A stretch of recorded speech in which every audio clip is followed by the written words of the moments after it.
I want to ask you a question, so let me ask you a question. Why is this movie in 3D, Old Sport? I mean, usually I think that when I see 3D movies, but why this movie, Old Sport? It didn't need to be.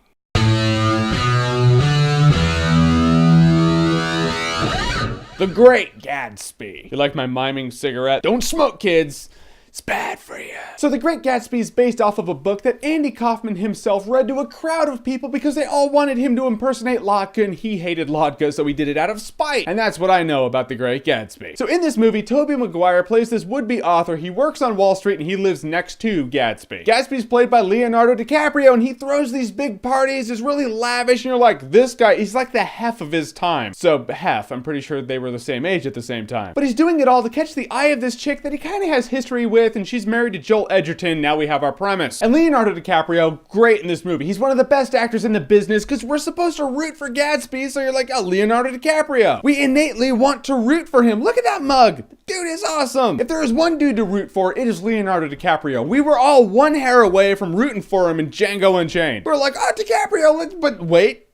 No, not in this movie. That would be bad. That would be really bad. So we didn't, but we almost did just because it was him. Carey Mulligan plays the chick he's going after. She was actually good in the movie, but she starts doing that thing that a lot of people in this movie do, and that is they overact, they exaggerate a lot of their phrases and their body language, and you're like, why are you doing that? And you realize they're doing it because the director's telling them to do it. You can tell that Baz Luhrmann was like, no, everything has to be really extreme in this movie. In parts, it kind of felt like Dick Tracy had a kid with Sky Captain in the World of Tomorrow. You're like, I don't know if I like that. It's very loud. Joel Edgerton was great in the movie because, you know, we're supposed to root for Gatsby, which means we're not supposed to root for him, and you're like, he's supposed to be a dickbag. And he was a dickbag, and he was great at being a dickbag, so Joel Edgerton, good job. You've come a long way from being Owen Lars in that movie that never happened. Tobey Maguire was kind of interchangeable. He could have been played by most anybody. His role in this movie would have been like a great big break role. Like if there's some actor out there in the world who's kind of struggling to be noticed, he finally gets this role, and it was a great break for him. It'd be perfect, but instead we have Tobey Maguire, and we all know who he is, so we walk away going, hey, it could have been played by anybody. And the movie does have a really good premise as to human beings and dudes and chicks and ambition and what you have and image. That was really interesting. I'll say the script is probably really interesting. Someone plopped the script in front of me and they were like, read that. I'd read it and be like, oh, that's cool. Let's make it a movie. But Baz Luhrmann's the director of this movie. And if you don't know who Baz Luhrmann is, he's like if Zack Snyder took an acid trip and started making really artsy movies. However, he did read Everybody's Free to Wear Sunscreen, and we will never forget that because that shit is true and real. But no, seriously, it's like he got the script and he was like, oh,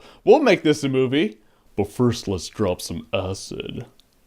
And now let's make a movie. It's really weird. I don't know how this dude's mind works, but there's so much green screen in this movie. Is so loud, you feel like it's deafeningly loud. You hear that phrase in terms of noise, but it does work in a visual context. This movie is screaming at you so loudly that you don't even hear what's going on in the movie. And you're like, what am I watching and why am I watching it? A lot of it's so loud that a lot of it's boring. No movie that has this much going on visually should actually make me check my watch 3 or 4 times. And I didn't want that to be the case because I was like, the movie sets up an interesting enough premise and you're like, okay, cool. A couple of scenes that really stand out to me are scenes that take place in one room in which people are talking and you feel the tension escalating. That's the interesting stuff right there. None of the crazy visual shit going on. It was a clash in terms of the premise of the movie and the visuals going on. They clashed and it compromised the entire quality of the movie. I don't know if this movie would be like porn to fans of The Great Gatsby. All I know is I gotta say The Great Gatsby's alright, but you're not gonna remember it in T-minus a couple days. Yep, already forgot. Alright, so are you a fan of The Great Gatsby? Have you seen this movie and what did you think of it? Whatever you think, comment below, let me know. And as always, if you like what you've seen here and you want to see more, click right here to see more.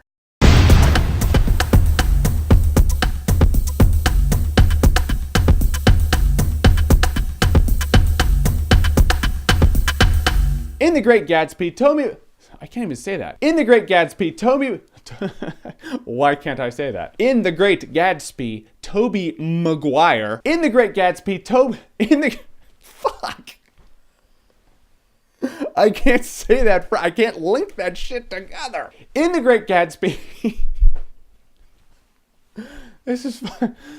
Oh. So in this movie, I'm going to say that.